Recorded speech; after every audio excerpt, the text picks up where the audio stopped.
I'm Eric Holtz, and welcome back to 90 Feet Away.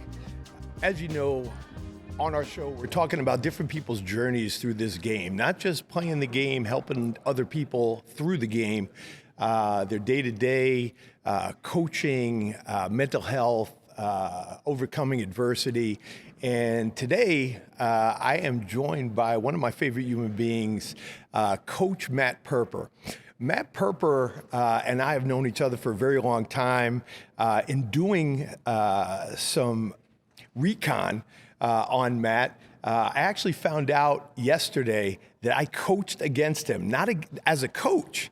I coached against him when I coached at Manhattanville College, and he was still a collegiate baseball player at Western Connecticut University. And I think I met Coach Perper probably almost 20 years ago at this point. Yeah, it's about 18 years ago. And Matt Perper joins us today and is going to share some of his journey through baseball. Matt, welcome, and thanks for being here today. Thanks for having me, man. I'm really excited. Good. I wanted to start out with your journey. You're born and raised in Rockland County, played a lot of baseball growing up, and Clarkstown kid. What was your journey like in high school? What was your recruiting process like for yourself? Yeah, it was totally different than it is today. Definitely. I was probably recruited more towards my senior year. I had about, I would say, 3 to 5 schools, mostly Division II, Division III. And then I got the opportunity to play Western Connecticut. That was probably my best opportunity to play right away. And I was fortunate enough to be able to do both pitch and hit, which some schools obviously weren't going to allow me to do. And then basically just took it from there. Played 5 years at Western Connecticut State, redshirted a year. And I had a good college career. Definitely some things I would like to have back as usual, but we all do, of course.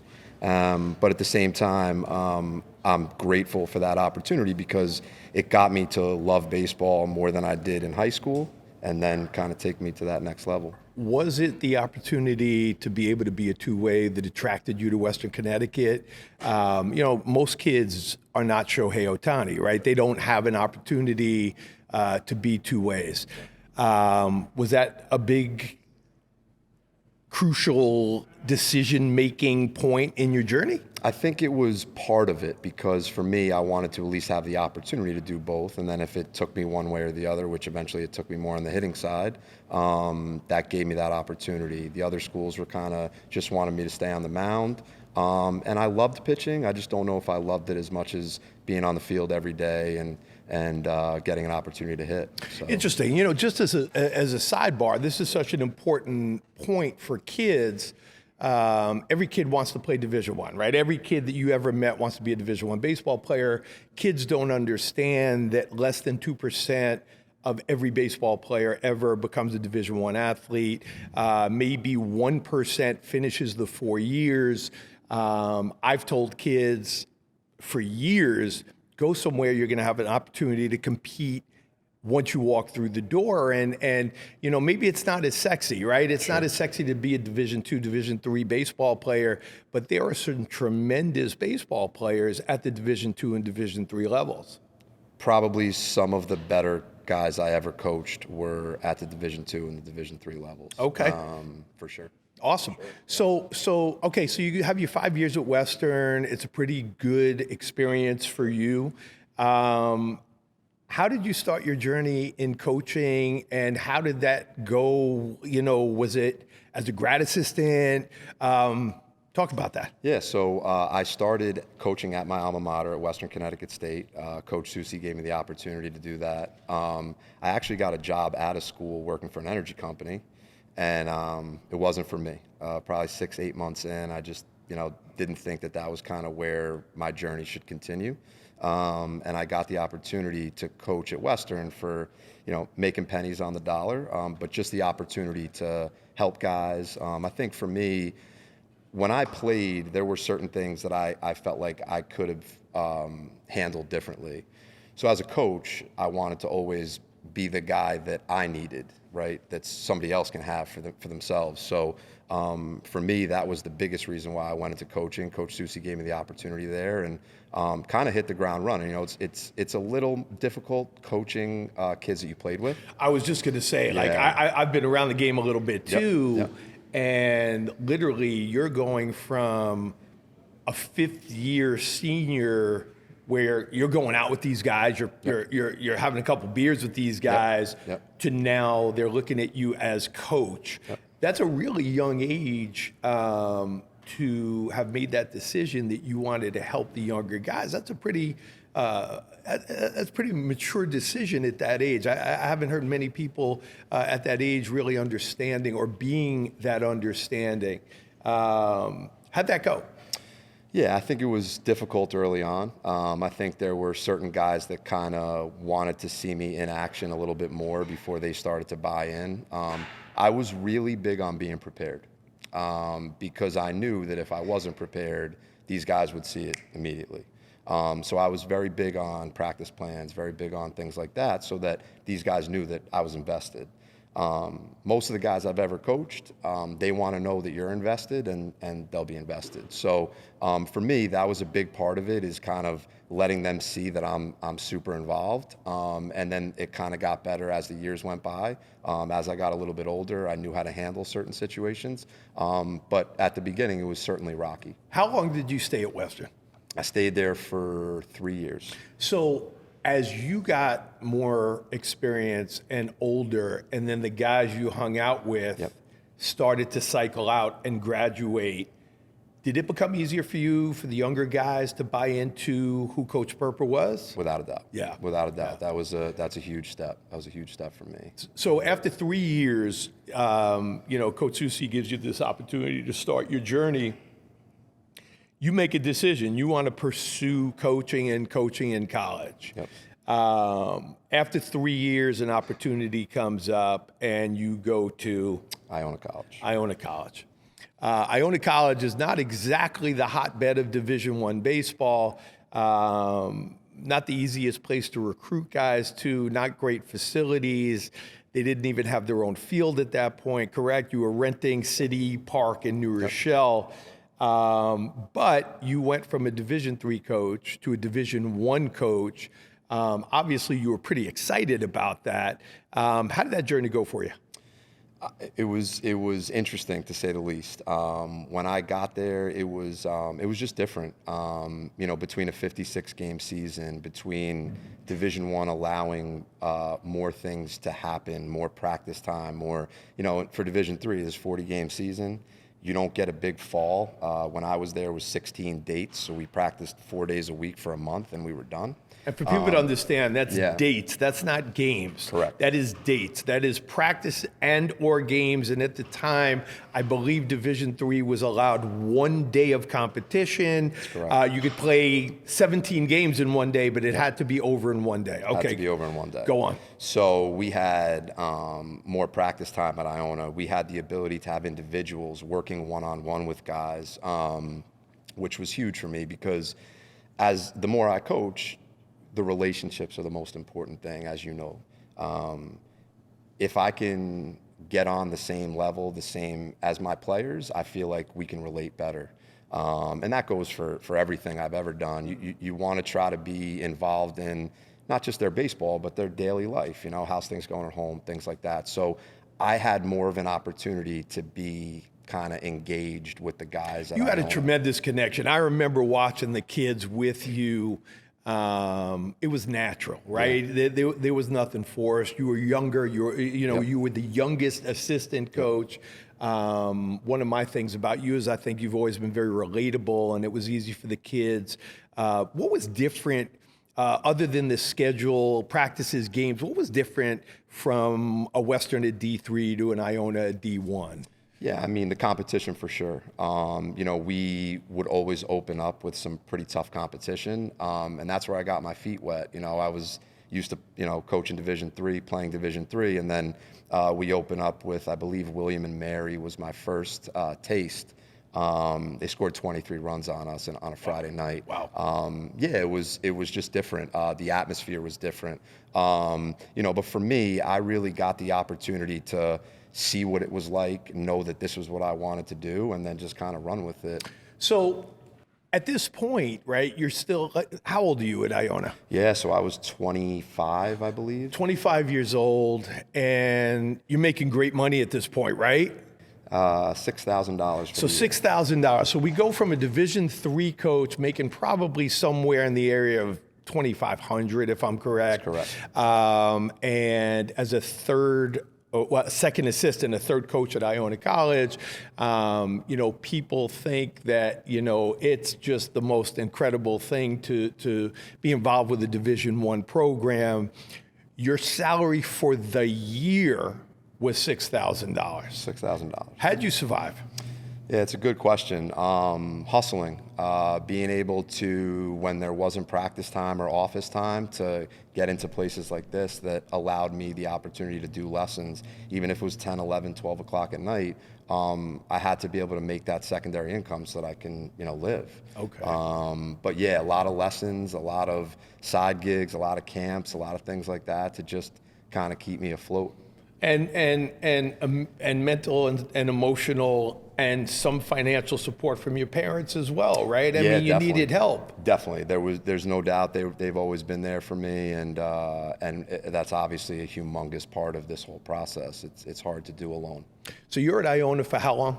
3 years. 3 years at Iona for several reasons. It just wasn't the right situation for you.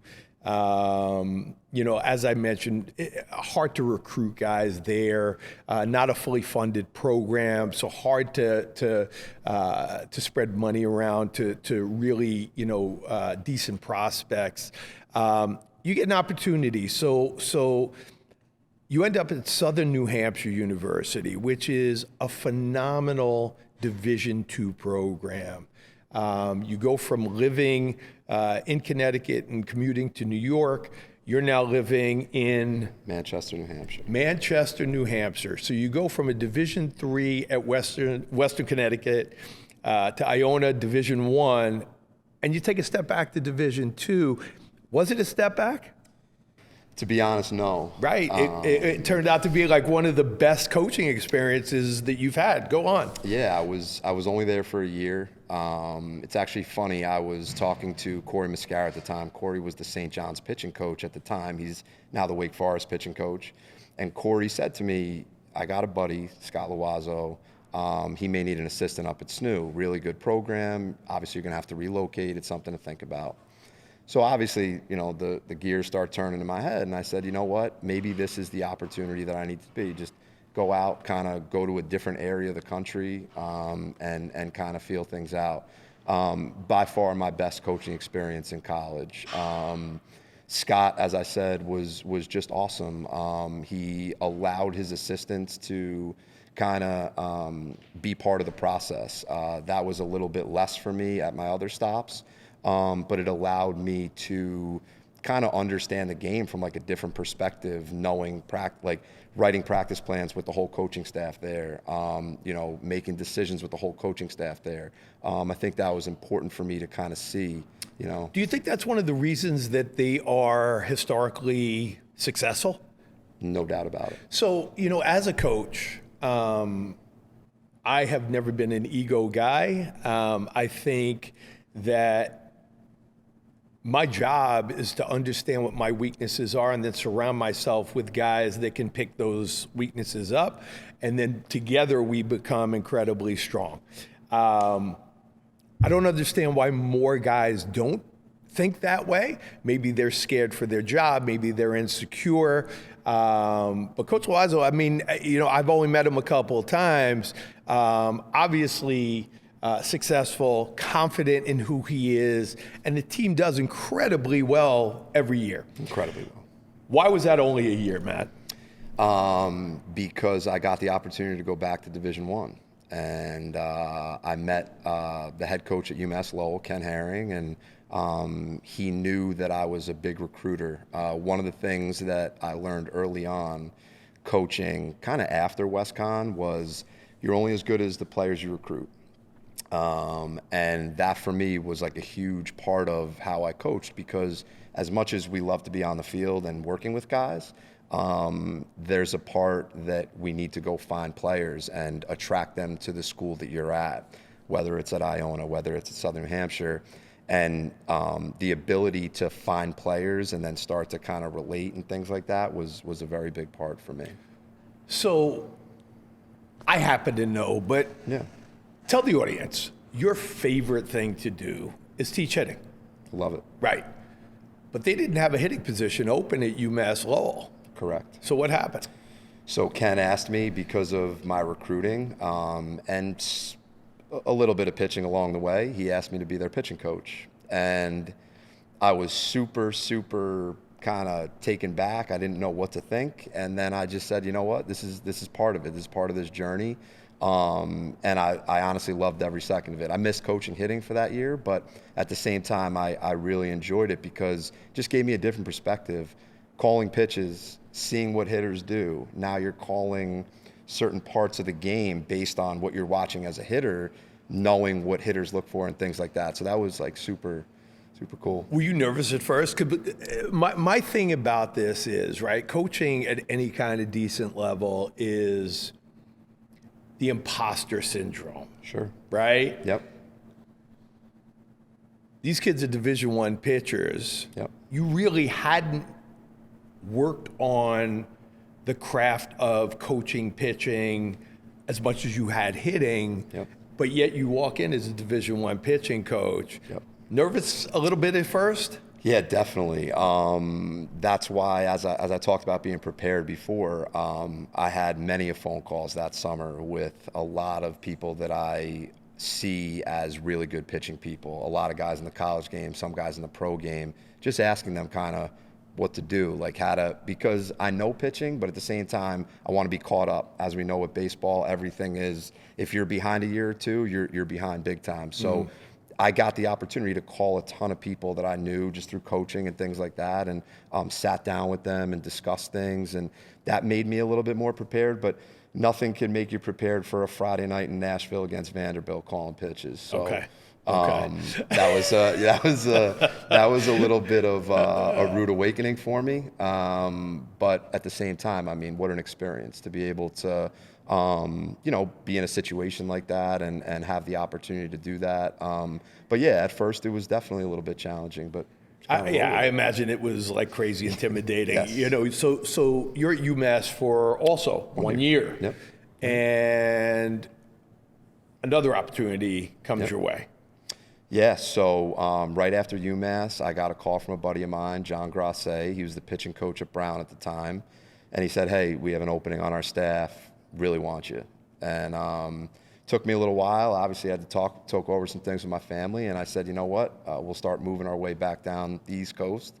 And made a home in Providence for a year and really enjoyed it because, as you know, with the Ivy, it's just a different ball game.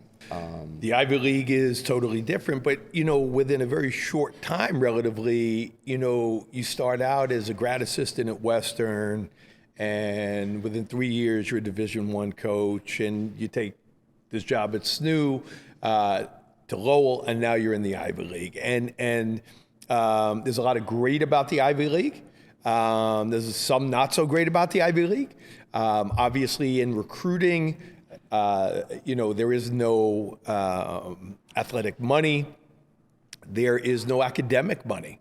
The entire Ivy League is based on what they call need-based money. So it's not so easy to, recruit studs.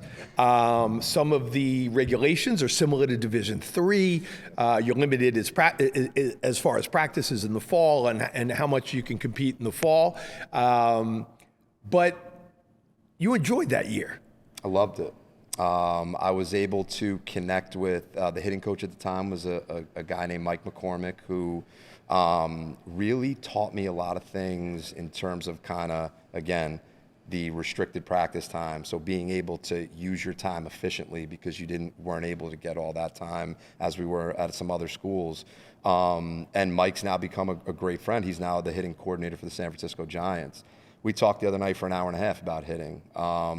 Those are the type of relationships that to me are everything. I mean, that's why I'm so glad I did what I did, because although I'm not coaching anymore, I'm able to use those guys as references, as resources.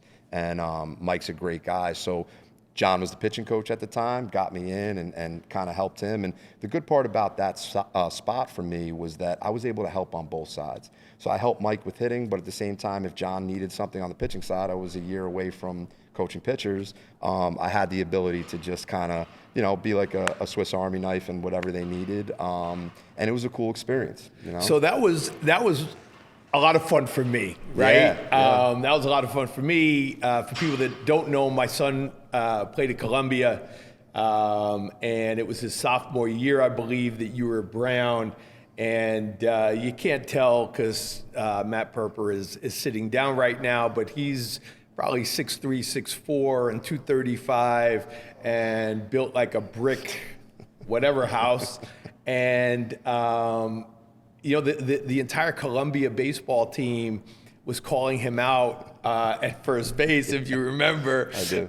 Because you just looked so jacked coaching first base. I remember having some fun during the game, literally during the game texting you. You were sitting down the first base line, right? I was up in the parking lot on the first base line, and I was texting you in game, and for me that was a lot of fun. Anyway, so you spend a year at Brown. I know the kids loved you. I met a bunch of people at the Columbia game. They just thought the world of you. But again, you have a decision to make now, and now this is, I don't know, your 8th, 9th, 10th year coaching. You're still not making money. You're still not able to support yourself. But I believe this is also the time you met the future Mrs. Perper.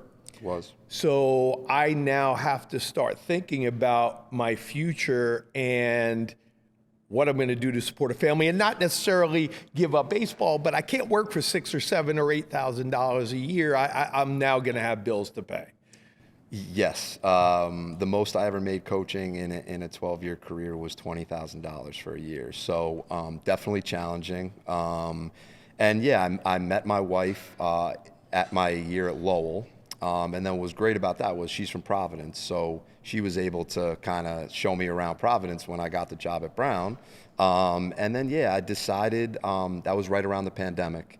And things were kind of slowing down. And I just said to myself, it's probably better that kind of go in a different direction. And I really have a passion for teaching guys and being in the cage. So here we go with that. So after a pretty decent career coaching, I mean, you put in a lot of time, all you've known is coaching college ball since you had played college ball. Yep. And now you really have to stop and take a look.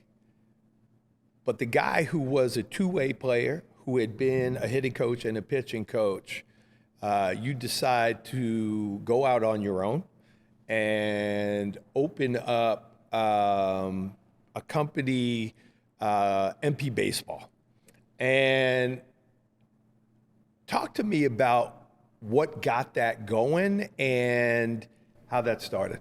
Yeah, so at the time when the pandemic started happening, I was very intrigued by getting certifications, understanding certain things with either hitting or just the body in general.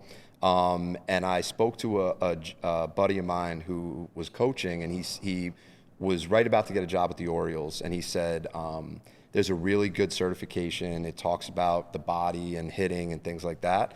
And I started to kind of get more information from him and said, you know what, I think I want to kind of go down this avenue, kind of teach the body more than kind of just an approach or things like that, although I wanted to stick with that.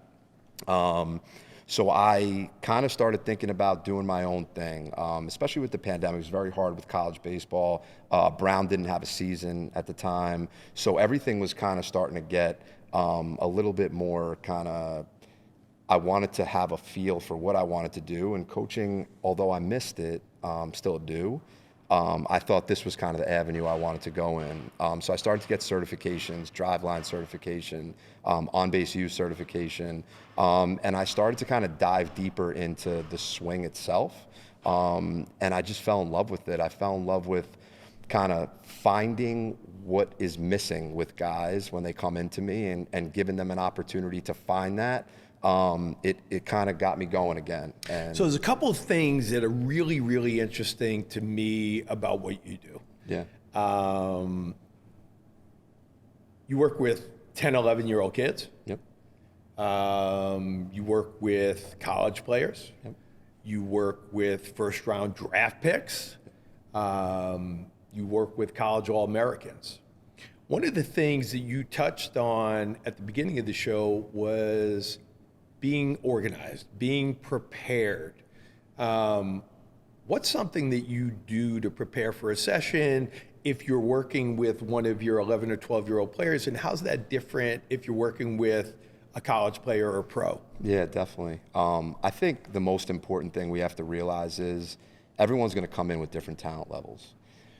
What I always expect out of the guys I work with, 10, 11, 20, 25, 26, is that they come with the ability to want to get better, listen, and give me the opportunity to let them do something and then kind of give me a dialogue. So there is no, I just teach and talk for 60 minutes. I think it's more about the opportunity for them to tell me how they're feeling. Even as an 11-year-old, I don't know what he's feeling. So I may be telling him what he's doing wrong or what he can do better, and he may not be feeling any of that. He might be feeling only his upper body when we're talking about his feet or his hips. So it varies depending. An 11-year-old, I won't look at as much video because we're just trying to kind of find where they fit, where they can swing from, things like that. Whereas my older guys, I'll always kind of look at video from the session before, see what they're doing well, see what they're not doing well, so that we can attack that early in the session, and then we can kind of just roll through it. I love the way you use video. So I was a learning disabled kid. So I might not be able to read something and understand it, or be told something and understand it. There are plenty of times I'll ask a kid to do something. He doesn't feel what I'm saying, so I need to show him. I think video for you and the way you use video is incredibly helpful to be able to go back to those things to get these kids to where you want them to be. How helpful is it for you? Yeah, so I think you're referring to the video playback that I have that I set up for my guys, and it's really important once they take a swing to take a look. Now, not for everybody. There are certain guys that are a little, too much up here that we want to just get them to swing. But for the most part, a lot of my guys like to see what they're doing because they'll tell themselves, all right, I got to stay in my hip a little bit better right now.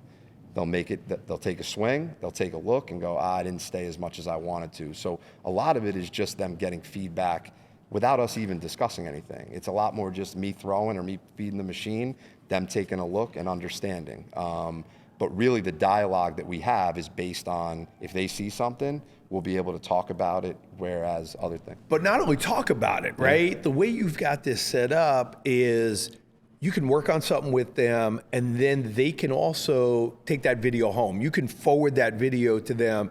So it's not like, okay, I'm working with Johnny for an hour, and by the time he gets home, he's gonna forget everything we talked about. He can take that home and then study that throughout the week, so when he comes back, he's good to go. Yeah, that's such a huge part because there's only an hour we get a week. So the other 267 hours of the week, what are you doing? Are you hitting off the tee? I love guys that send me video. I love guys that they hit on their own in the days that we're not hitting. They'll send me video because we can make up a lot of ground in those 6 days before I see them again, and they're able to kind of make that adjustment on their own. So yeah, I mean, taking that home and letting them kind of feel their way a little bit when I'm not there, fail a little bit, which is always a good thing, so that they understand that they can, make adjustments. Oh boy, did you hit on a tough subject for me. In 2024, parents don't want their kids to fail. They want their kids to get participation trophies for showing up. They went 0 for 4 with 4 punch outs, and it's the umpire's fault, the coach's fault, it's everybody's fault. You have to fail. Must. You must fail to be able to understand what it takes to succeed, period, the end. In 2024, we don't allow the kids to fail anymore. So many reasons I could get involved and talk about, but for me, we're so worried about our children feeling good about themselves, and we want to be friends. We want to be friends with our 9-year-old children. I happen to have 3 wonderful children, incredibly successful and great human beings. But as a kid, they failed, and I let them. Yep. And then I'd shove a foot up there as needed. Yep. And as adults, they are my friends. Yep. But as children, they needed parents, not friends. And I let them fail, and I wanted them to fail, and I wanted them to do poorly on a test. And they didn't have to be in every AP, because every kid's not going to be a heart surgeon or a brain surgeon. We need all types. And whether it's in here or outside on a field, they have to fail to learn what they did wrong and be able to overcome that, which leads me into my next thing with you. You're a baseball coach. Yes, you're a hitting coach. Absolutely. I think one of the best hitting coaches that I've seen. And this has been an incredible journey, and you keep getting better at what you do. But you're not just a coach. You're a therapist. In some cases, you're a big brother. Yep. You're a safe place for these kids to have someone when they feel like they're on an island and they're all alone. And I'm not just talking about 11-year-olds. I'm talking about your high-level D1. I'm talking about your pro guys that when they just need someone to talk to, you're the guy. How much of what you do, I know how big it is in what I do, sure. Okay? Sure. I mean, I'm half baseball coach and I'm half therapist. Therapist for the kids, therapist for the parents. How big a part of it is for you? To be honest, it's probably the biggest part for me, especially as the guys get older. This game is incredibly hard. I know it because I wasn't the greatest player. This game is extremely hard, and if you let it beat you up, it will beat you to the ground. And the more I do this, the more I realize that sometimes they just need somebody to talk to. Literally, that's it. It might not be about baseball. It might just be, I got to get this off my chest. And, for me, especially the older guys get, they start to realize that, it's a lot less about taking 400 swings in the cage. It's about getting your mind right. And as you start to see the progression of certain guys, it's like in high school, they just want to be in the cage all day, which is great. It's awesome. Till their hands are bleeding. Till their hands are bleeding, right. And then you'll see pro guys, it's like they'll take 30 swings in a session and they feel good because they understand that obviously getting feels and doing everything mechanically is great, but also understanding that if my mind's right, if I feel like I'm in a good place, everything else will take care of itself. And you watch guys that struggle with it. Yesterday, I had a session with a guy, 40 minutes. We just talked about a different mindset when we get up to the plate. 40 minutes of an hour. We're just sitting there discussing this because his mechanics are fine. It's not his mechanics when he gets in the box. It's his head. It's his head. How big a part is that for successful athletes? And I'm not just talking baseball, softball. I talk a lot about who you are when the lights turn on. Everybody is a home run hitter in the cages.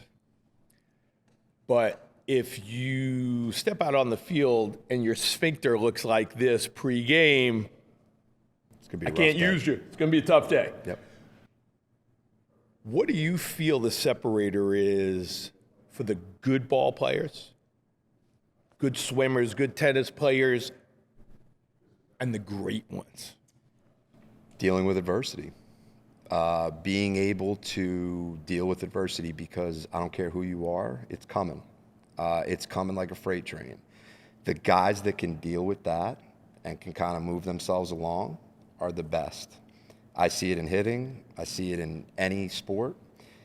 The person that can deal with the failure, because it's going to happen, the person that can say, I'm going to get right back on the horse here, which, by the way, is not easy, as we both know, but it's over with.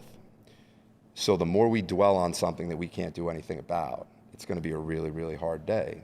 And I feel like with all the better guys that I have, strike one, okay. Strike two, strike three, that's okay, because next at bat, this guy's not going to beat me. And the mindset is everything. I tell this to people all the time. I would say probably 65 to 70% of my athletes see a mental performance coach. This is part of the game now. When I played, no such thing. When you played, I'm assuming, no such thing, right? So we're in a different world right now, but it makes all the difference. For me, it's interesting to hear you talk about it. For me, it's the guys that are able to let it go. Controlling the controllables. So yeah, you know what? I struck out. It's not so what, like, I don't care. It's so what? I have another at bat. And if it's my last at bat, I have another one tomorrow, or I have another one Saturday.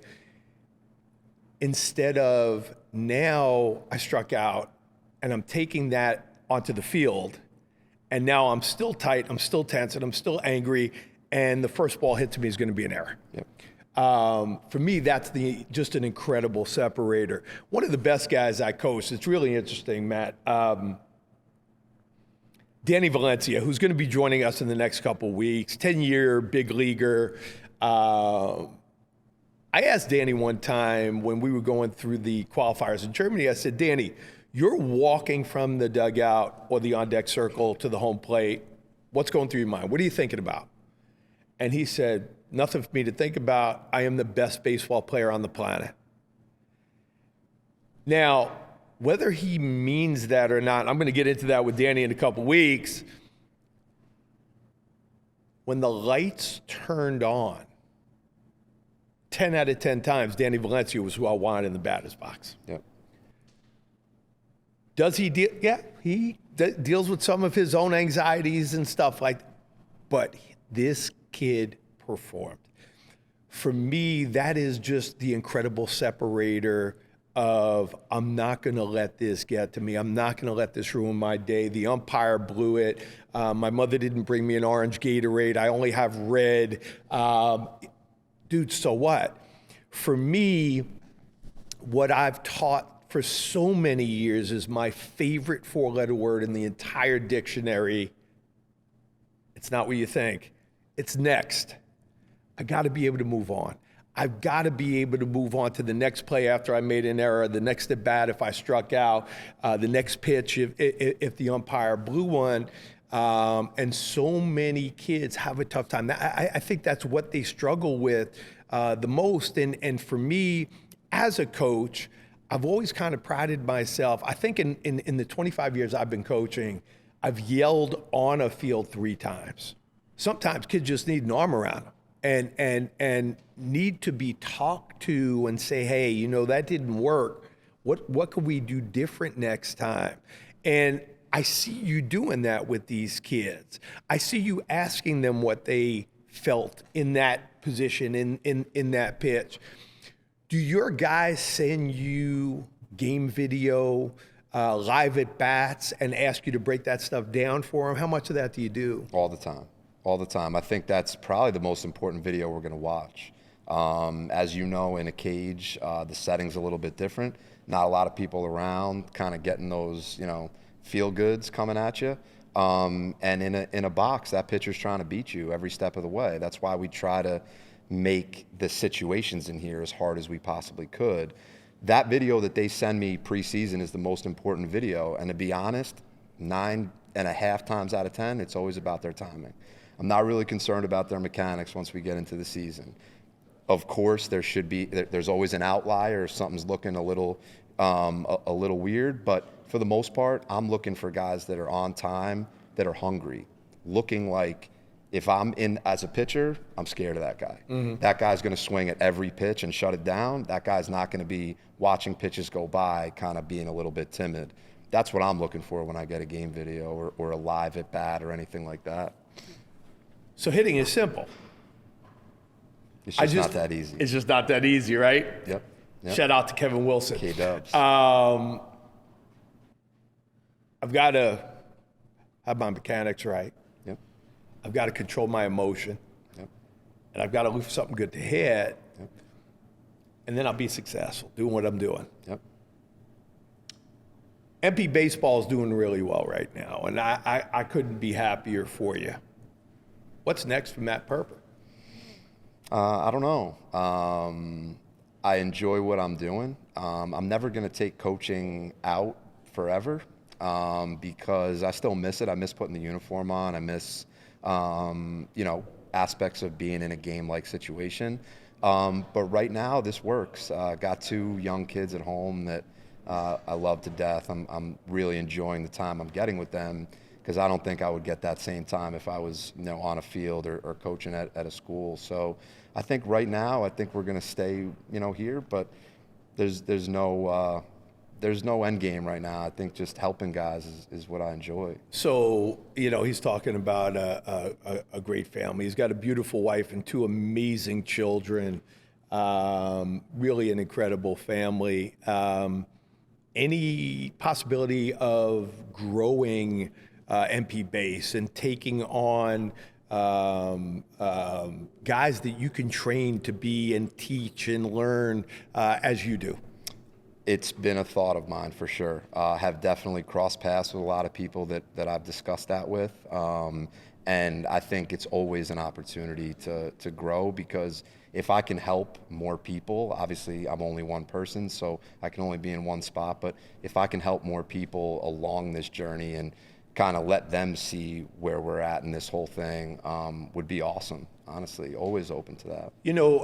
I will tell you, I know your dad is incredibly proud of you. You lost your mom some years back, and I know wherever she is, she's looking down and she's incredibly proud. I'm proud. I've always looked at you as one of my own, and it's just crazy to me that it is 18 years now that we've known each other. I'm not going to get into it here, but instead of you playing for me, I actually played for you. You did. At Fordham University probably about 15 years ago. Needed an arm, man. Needed an arm, and old Eric Holtz came in to throw relief for Coach Perper. And shut it down for everybody that's listening. Yeah, I did okay. I did okay. Whatever you do in the future, I know you're going to be incredibly successful with.